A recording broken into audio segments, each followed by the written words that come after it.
সদ্য বিদায়ী অন্তর্বর্তী সরকারের সাবেক উপদেষ্টাদের বিরুদ্ধে বড় বড় দুর্নীতির অভিযোগ দুর্নীতি দমন কমিশনে জমা পড়েছে। সাবেক উপদেষ্টা বিদ্যুৎ ও জ্বালানি উপদেষ্টা ফাইজুল করিমের খানের বাসায় মোহাম্মদ ইউনূস এবং তার উপদেষ্টাদের নিয়ে ইফতার করেছেন। দুদকে যাদের বিরুদ্ধে অভিযোগ জমা পড়েছে তাদের সঙ্গে আড্ডায় মাতলেন দুদকের চেয়ারম্যান। সাবেক উপদেষ্টাদের বিরুদ্ধে যখন দুর্নীতি তদন্ত চলছে, তাহলে দুদকের চেয়ারম্যানের এই যে অন্তরঙ্গ মুহূর্ত, এটি কি তার প্রভাব পড়বে? সাবেক উপদেষ্টা ব্রিগেডিয়ার সাখাওয়াত হোসেন বলেছেন, অন্তর্বর্তী সরকার চলতো একটি বিশেষ গোষ্ঠীর নির্দেশনায়।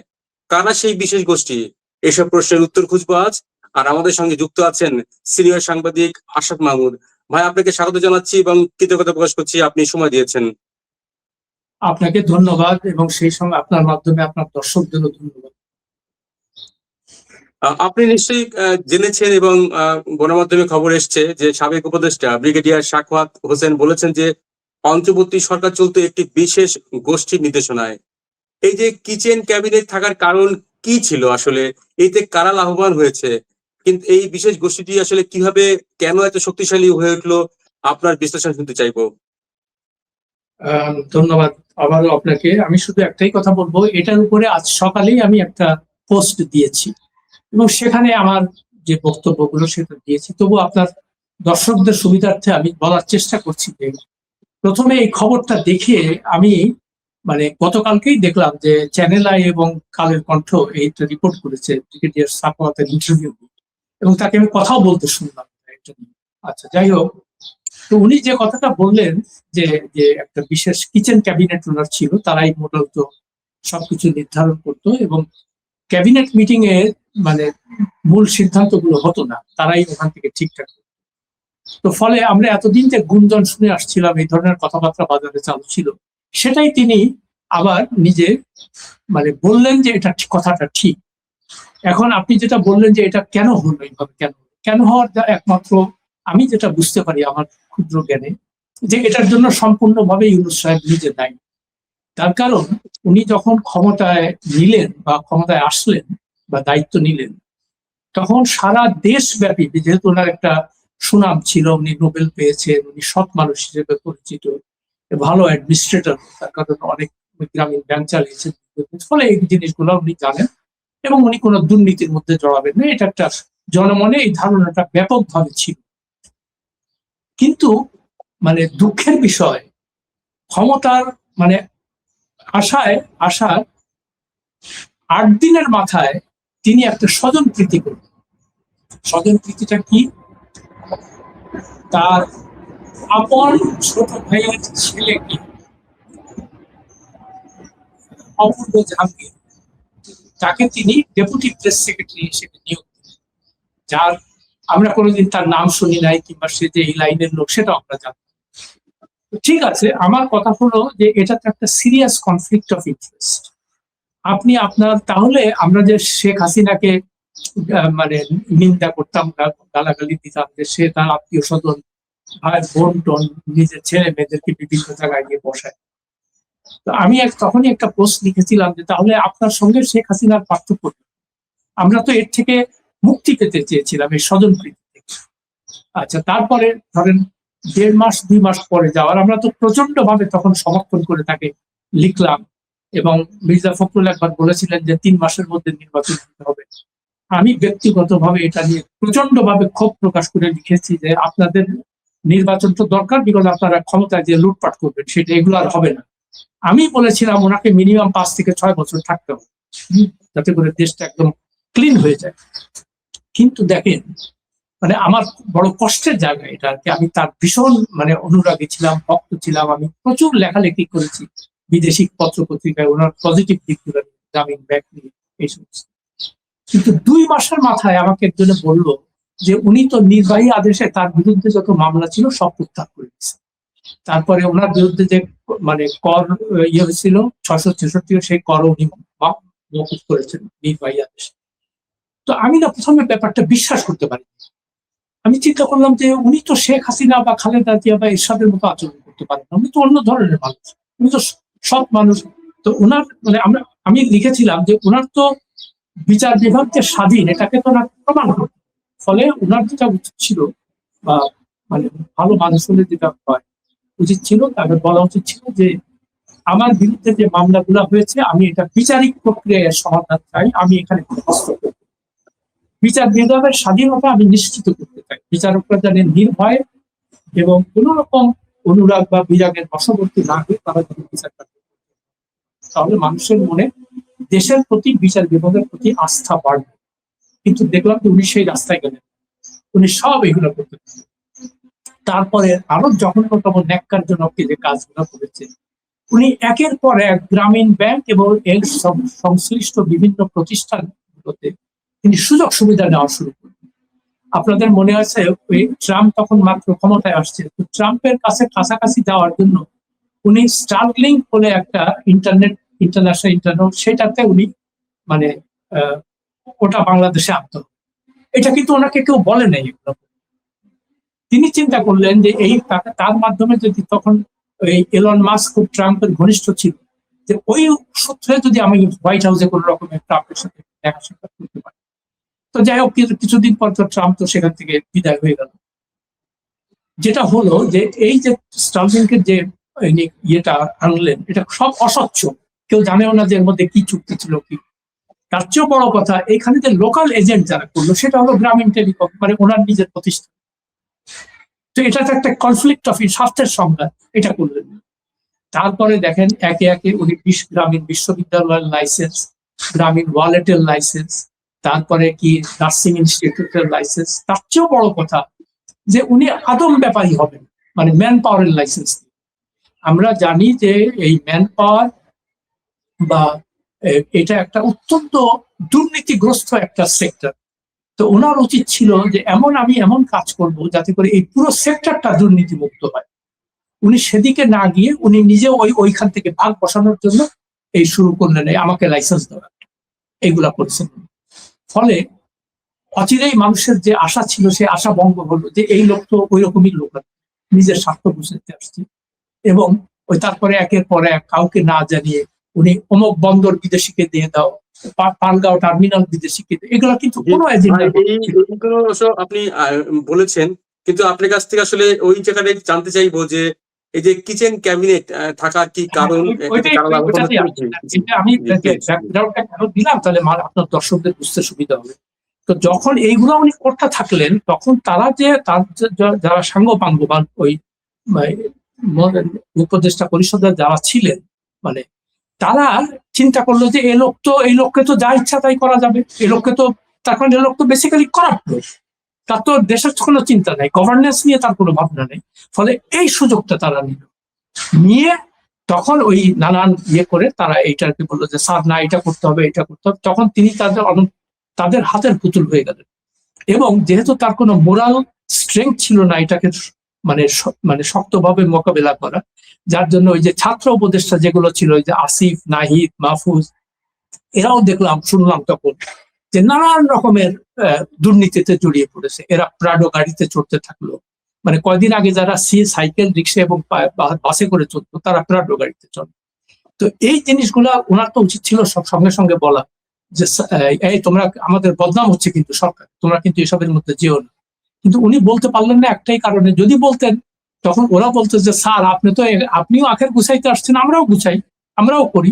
ফলে ওইখানে জিনিসটা ওখানে। তো উনি যে ওই যে কিচেন ক্যাবিনেট যে শক্তিশালী হলো, এটা হলো তার নিজের দুর্বলতার কারণে, তার স্বেচ্ছাচারী, তার লোভের কারণে। যেমন যার পরে উনি সত্যিকার অর্থে দেশ পরিচালনায় তার কোনো আগ্রহ ছিল। এবং যেটা হলো আরেকটা সবচেয়ে ভয়াবহ যে ব্যাপারটা, উনি প্রতি মাসে একবার করে বিদেশে যান, প্রতি মাসে। এবং একটাও কিন্তু এই 14 বার গেছেন 14 মাসে, এর মধ্যে একটা মানে খালি মালয়েশিয়ার ভিজিটটা ছাড়া একটাও কোনো দ্বিপাক্ষিক রাষ্ট্রীয় সফর ছিল না। যেগুলোতে না হলে কি হয়, আপনি যদি ব্যক্তিগত সফরে যান তখন আপনার সমস্ত খরচ আপনার দিতে হবে। আর যদি রাষ্ট্রীয় দ্বিপাক্ষিক মানে ইয়েতে যান, তখন ওখানকার যে হসপিটালিটি, আতিথেয়তা, হোটেল ভাড়া, খাওয়া দাওয়া, ওখানকার যে যাতায়াত, সবকিছু তারা মেনটেন করবে, তারা দেবে আর কি। তো সেইটা উনি দেখেন কিরকম, কত বড় অসৎ লোক চিন্তা করেন। এইগুলাকে সে রাষ্ট্রীয় সফর হিসেবে দেখাইল, দেখিয়ে জনগণের ট্যাক্সের, গরিব দেশের টাকা, কোটি কোটি কোটি টাকা উনি এইভাবে ধ্বংস করলেন। আর ওই বিদেশে যে বলে অমুক রাজার সাথে দেখা হবে, অমুক আমিরের সাথে দেখা হবে, অমুক প্রধান, কেউ দেখা করে না। হ্যাঁ, তার কারণ তাদের সাথে তো কোনো অ্যাপয়েন্টমেন্ট হয়নি, দেখা করবে কেন? হ্যাঁ, তো তখন আবার তার কিছু গৃহভৃত্য ছিল এখানে, তারা আমির, কাতারের আমিরের সাথে দেখা হয়নি তো কি হয়েছে, কাতারের আমিরের মার সাথে দেখা করছে, সে খুব পাওয়ারফুল। মানে দেখেন, মানে আমাদেরকে কি ভাবছে এরা। ব্রিটিশ প্রধানমন্ত্রী তার সাথে বৈঠক পরে নাকি তারে খুঁজেই পাওয়া গেল না, সে কোথায় গেল। তো এই যে এই সমস্ত মানে জোচ্চুরি গুলা, ধান্দাবাজি গুলা মানুষ বুঝে গেছে তখন যে আরে এরা তো ভালোভাবে দেশ চালাইতে আসে না, এরা তো নিজের স্বার্থ উদ্ধার করতে আসছে। যার ফলটা হলো কি, দেখেন যে উনি তো নিজে কোনো গভর্নেন্সে তার কোনো ইন্টারেস্ট ছিল না, উনি খালি নিজের স্বার্থগুলা দেখছে, কেমন। তো যার ফলে হলো কি, কয়েকদিন মানে 2-3 দিন আগেই দেখলেন বিদ্যুৎ মন্ত্রী এবং অর্থমন্ত্রী দুইজনই পাবলিকলি বলতেছেন যে দেশের যে অবস্থা রেখে গেছে তারা, কেমন অর্থনীতির অবস্থা খুবই খারাপ, এবং আমাদেরকে ট্যাক্স না বাড়াইলে আমাদের ইনকামের আর কোনো রাস্তা নেই। কারণ এতদিন কি শুনছি যে ওনারা নাকি আর্থিক খাতে সাংঘাতিক ভাবে উন্নতি করে গেছে। আচ্ছা, বিদ্যুৎ মন্ত্রী কি বলতেছেন যে ঋণের বোঝা এমন ভাবে রেখে গেছে তারা যে এখন এই যে সমস্ত অলস বিদ্যুৎ কেন্দ্রগুলো পড়ে আছে, কোনো কাজ নাই, তাদের পয়সা দিতে হচ্ছে এমনি। তো এইগুলাকে চালাইতে হলে আবার ঋণ করতে হবে। তো তখন উনি বলছেন যে এই ঋণের বোঝা না বাড়িয়ে আমরা একটু লোডশেডিং এর কষ্ট সহ্য করি। তার মানে এতে কি বোঝা যাচ্ছে যে এই যে 18 মাস তারা যে সরকারটা চালালো, কেমন এই সরকারে আসলে মৌলিকভাবে দেশের কোনো সংস্কার হয়নি, কিছুই হয়নি। এটা তো এখন মন্ত্রীরা বলতেছে নিজে। হ্যাঁ, তো এখন দুঃখজনক ভাবে এটা তো আমরা ইউনূস সাহেবের কাছ থেকে আশা করি নাই, দেশবাসী আশা করে নেই। তো এটাই হলো, এখন আবার কি শুনতেছে যে তাদের নামে সাংঘাতিক ভাবে দুর্নীতির অভিযোগ আসতেছে। ভাই, এই প্রসঙ্গে আসবো একটু, আমি একটু কিচেন ক্যাবিনেট নিয়ে আপনার একটু সুনির্দিষ্ট ভাবে আর একটু জানতে চাই যে কিচেন ক্যাবিনেটে আসলে কোন কোন উপদেষ্টা এত বেশি শক্তিশালী হয়ে উঠলো যে মন্ত্রী পরিষদের বৈঠক, ক্যাবিনেটের বৈঠকে সেসব সিদ্ধান্ত হতো না, আলাদাভাবে এইসব সিদ্ধান্ত হতো। সে বিষয়ে যদি আপনি তো অনেক বিশ্লেষণ করেন, আপনি অনেক খবর রাখেন, সেই জায়গা থেকে যদি আপনি একটু বলেন। আচ্ছা, আমি যেটা খবর পেয়েছি, যদিও সাখাওয়াত সাহেব নাম বলেননি, বাট উনি খুব ব্রড হিন্ট দিয়েছেন যে কারা।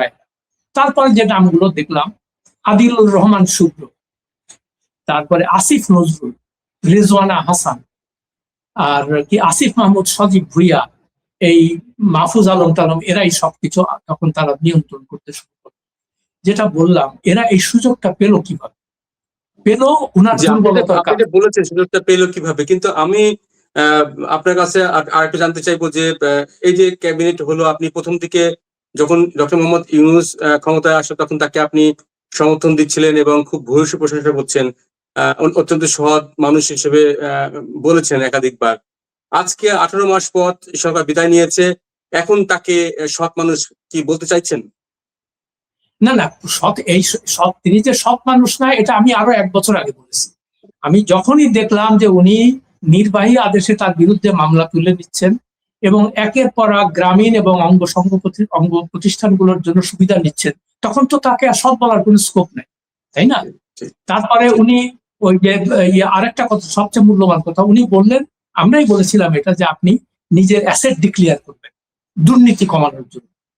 তারপরে উনি প্রথম জাতির উদ্দেশ্যে ভাষণে, মানে 8 তারিখে উনি ক্ষমতায় বসলেন, 13 তারিখে মানে 5 দিন পরে জাতির উদ্দেশ্যে প্রথম ভাষণে বললেন যে আমি দেব এবং আমার উপদেষ্টারা দেব এবং সরকারি কর্মকর্তা কর্মচারী সবাই দেবে, এবং এটা কাজ শুরু হয়ে গেছে। আমরা 1 মাসের মধ্যে যাওয়ার ঠিক মানে বিদায় নেওয়ার ঠিক 3 দিন আগে ওনারা একটা গোজামিল দিয়ে একটা করছিল, যেটা আমাদেরকে দেখারও কোনো সুযোগ হয়নি। তো এগুলো তো অসততার মানে মানে জ্বলন্ত উদাহরণ এগুলো। তো আপনি যদি সৎ মানুষ হবেন, তো আপনার অ্যাসেট ডিক্লেয়ার করতে অসুবিধা কি? যারা সৎ হবে, আপনার নাকি গাড়ি নাই, বাড়ি নাই, গ্রামীণ ব্যাংকের কোনো মালিকানা নাই, ওনার কিচ্ছু নাই, তাহলে তো ওনার ট্যাক্স রিটার্ন আসার কথা 0। তারপরেও দেখলাম উনি 15 কোটি টাকা মানে ওই যে লাস্ট ইয়ে দেখাইছে। তো এইসব টাকা পয়সা কোথায়? এখন বলবে যে আমি তো ওই কি স্পিকিং ফি দিতাম, ফি পাইতাম, এগুলো। তো এগুলো আপনি আগে দেখাইলেন না, এগুলো সবই এই যে সদ্য বিদায়ী অন্তর্বর্তী সরকারের বিরুদ্ধে নানান রকম দুর্নীতির অভিযোগ উঠছে এখন, এবং দুদকে সেটি জমা পড়েছে। কিন্তু এই যে সাবেক প্রধান উপদেষ্টা যে ইফতার করলেন এবং সেইখানে সাবেক উপদেষ্টা অনেকে উপস্থিত ছিলেন এবং হাস্য চলছিল, সেখানে এটি গুরুত্বপূর্ণ যে সেখানে যোগ দিয়েছিলেন দুদকের চেয়ারম্যান, যেসব উপদেষ্টাদের বিরুদ্ধে দুর্নীতি দমন কমিশনে অভিযোগ উঠেছে সেই সব উপদেষ্টাদের নিয়ে দুদকের চেয়ারম্যান আপনার ইফতার করছেন এবং আড্ডা দিচ্ছেন।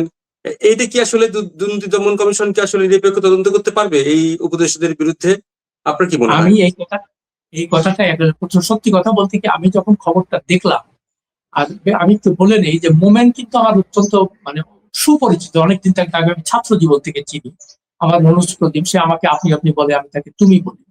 খুবই ভালো ছিল সব দিকে, সবকিছু ঠিক আছে সব। ফলে সে যখন দুদকের চেয়ারম্যান হয়ে আসলো, আমি চিন্তা করেছিলাম যে না, এবার একটা ভালো কাজ হবে। কিন্তু দেখা গেল সে অ্যাকচুয়ালি কাজের কাজ কিছু করে না। যদি কাজের কাজ করতো তাহলে বসুন্ধরার এই মালিকরা মানে খুন, ধর্ষণ, অর্থ পাচার, ব্যাংক ঋণ জালিয়াতি এই সমস্ত করছে, তো তার বিরুদ্ধে কোনো ব্যবস্থা দিল না কেন? তারপরে তাদেরকে সমন জারি করেছিল যে আপনারা এসে দুদকে আসেন, এসে কিছু জবাব, আমাদের প্রশ্নের জবাব দেন। তারা কেয়ারই করে নেই, যাই নেই। আচ্ছা, তখনই তার পদত্যাগ করা উচিত ছিল যে আমি তো ইফেক্টিভলি কোনো কাজ করতে পারছি না, আমার কথা তো শুনতেছে না। এবং কেন শুনতেছে না সেটা জাতিকে জানানো উচিত ছিল যে কারা এটাতে বাধা দিচ্ছে, তাহলে আমরা জানতে পারতাম। এরা করে কি, এরা চুপচাপ ওইগুলা হজম করে। এবং এদের এই সরকারি কর্মকর্তা কর্মচারীদের একটা বৈশিষ্ট্য দেখবেন, এরা চরম সুবিধাবান। মানে 100 ভাগের মধ্যে 99 ভাগই তাই, 1 ভাগ হয়তো ভালো আছে। আচ্ছা, তাহলে দেখেন মানে সরকারি পদে থাকা মানে কি, আপনি বাড়ি পাচ্ছেন, গাড়ি পাচ্ছেন, বেতন পাচ্ছেন, তারপরে অর্ডারলি পাচ্ছেন, মানে নানান রকমের সুযোগ সুবিধা। এই সুযোগ সুবিধাতে তারা অভ্যস্ত হয়ে যায়, তারা এখান থেকে সরতে চায়, যতদিন পারে ততদিন থাকবে। এই জন্য দেখেন এই যে উপদেষ্টা পরিষদের মানে বিলুপ্ত হয়ে গেল তো 12 তারিখে, তার আগেই কিন্তু এরা যদি সত্যিকার অর্থে ভদ্রলোক হইতো, এরা কিন্তু বাড়ি টাড়ি ছেড়ে চলে যেত, কেমন সরকারি বাড়িতে থাকে। কিন্তু এদের কাছে জিজ্ঞেস করলে বলবে কি, ও বিধিতে মানে আইনে আছে 1 মাস পর্যন্ত থাকতে পারে। ভাই, আমার প্রশ্নটা হলো, এখানে তো বিধির প্রশ্নটা, এটা তো নৈতিকতার প্রশ্ন। আর এই বিধিটা তৈরি করছে কে? আর বিধি তো কোরআন শরীফের আয়াত না যে এটা চেঞ্জ করা যাবে না। আপনি বলবেন যে আমাদের দায়িত্ব শেষ হয়ে গেছে, ফলে আমার একদিনও আর সরকারি বাড়িতে থাকার কোনো নৈতিক অধিকার নেই। কিন্তু আপনি ওই মানে কোন রকমে জোড়াতালি মেরে আপনি যতদিন ওইখানে থাকতে পারেন, সুযোগ সুবিধা, বুঝছেন না? বিশাল বড় বাড়ি, তারপরে পাইপ, পিয়াদা, বাবুর্চি, এটা সেটা, এগুলা ব্যবহার করতে পারতেছেন। তো এইগুলো হলো, আপনি যদি মানে মানে বেসিক্যালি আপনি যদি অসৎ হন, অসৎ মানে খালি আপনি ঘুষ নেওয়া না, ঘুষ নেওয়া কিন্তু, হ্যাঁ ঘুষ নেওয়া তো অবশ্যই দুর্নীতির মধ্যে পড়ে, কিন্তু আপনি যদি ক্ষমতার অপব্যবহার করে ক্ষমতায় থেকে সুযোগ সুবিধা নেন, সেটাও কিন্তু বড় ধরনের দুর্নীতি। এটা কিন্তু মনে রাখতে হবে। আচ্ছা, তো এখন আমি আজকে আমার পোস্টে বলেছি যে মোমেন্ট যে ওখানে গেছে, এটা একটা সিরিয়াস কনফ্লিক্ট অফ ইন্টারেস্ট। যেহেতু তাদের বিরুদ্ধে শুনতেছি, মানে আমি ফেসবুকে দেখলাম যে তাদের বিরুদ্ধে নাকি বেশ কয়েকজন উপদেষ্টার বিরুদ্ধে অভিযোগ জমা করেছে। আচ্ছা, অভিযোগ তো অভিযোগ, এখন তো প্রমাণ হয়নি, ঠিক আছে। তো যখনই অভিযোগটা আসছে, তো এটা তো তদন্ত করার দায়িত্ব হলো দুদক। তো সেই দুদকের প্রধান যদি এই ধরনের অভিযুক্তদের সঙ্গে মানে ডিনার খায় আর ইফতার খায়, ফলে তার তো একটা চিন্তা হবে যে না, আচ্ছা ঠিক আছে, আপাতত একটু সরায় রাখো, কিংবা দেরি করো। এটা কেন বলছি, দুদকের একজন চেয়ারম্যান ছিলেন আগে, ইকবাল মাহমুদ নাম, হাসিনার সময় 5 বছর ছিলেন। উনি এসে অনেক বড় বড় কথা বললেন যে এবার ধরা হবে, এটা করা হবে। সে করলো কি, কোনো কাউরেই এরকম মানে সত্যিকার অর্থে যারা রিয়েল ক্রিমিনাল তাদের কাউকেই ধরলো না। আর যাওয়ার ঠিক 15 দিন আগে উনি 200 জনকে দায় মুক্তি দিলেন, দিয়ে উনি এখন কানাডায় যে বসে আছেন, ওখানে বাড়ি টাড়ি কিনছে। তো প্রথম কথা হলো যে এই লোকটা যে দেশ থেকে, তখন তো হাসিনার সময় ছিল, তো হাসিনা যেহেতু অসৎ ছিল, দুর্নীতি পরায়ণ ছিল, তো তার হাসিনার সঙ্গে মিলেমিশে সেইগুলা করছে। কিন্তু আমার কথা হলো যে যখন অন্তর্বর্তী সরকার মানে ক্ষমতায়, তখন মোমেন্ট কিভাবে এই ইয়েতে দুর্নীতি দমন কমিশনের প্রধান হয়ে সে এই ইফতারিতে যেতে পারে, এটা তো আমার কাছে বোধগম্য। এটা তো এই বিএনপি সরকারের উচিত ছিল তাকে আসার সঙ্গে সঙ্গেই তাকে রিমুভ করা, ওখান থেকে তারা অপসারণ করা। এবং আজকে আমি এক ভদ্রলোকের নাম বলেছি, তাকে আমি চিনি না, ওনার নাম হলো মাহবুব কবির মিলন। উনি একসময় সরকারি কর্মকর্তা ছিলেন, পরে উনি, এবং তাকে আমি দেখছি দীর্ঘদিন থেকে উনি মানে ভিডিও করে এবং ফেসবুকে উনি নিরাপদ খাদ্য আন্দোলন এবং রেলওয়ের দুর্নীতি বা খাদ্য বিভাগের দুর্নীতি, এগুলা নিয়ে উনি অবিরাম মানে সংগ্রাম করে যাচ্ছেন। তো এই লোকটা সম্পর্কে আমি যা খোঁজ খবর নিলাম, লোকটা নাকি অসম্ভব সৎ একটা মানুষ, ভালো মানুষ এবং খুব সাহসী লোক, এবং যার জন্য উনি সচিব হইতে পারেননি।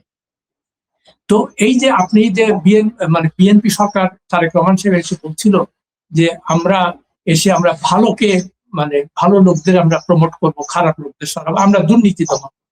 তা আপনি এই ধরনের লোককে চোখে দেখেন না?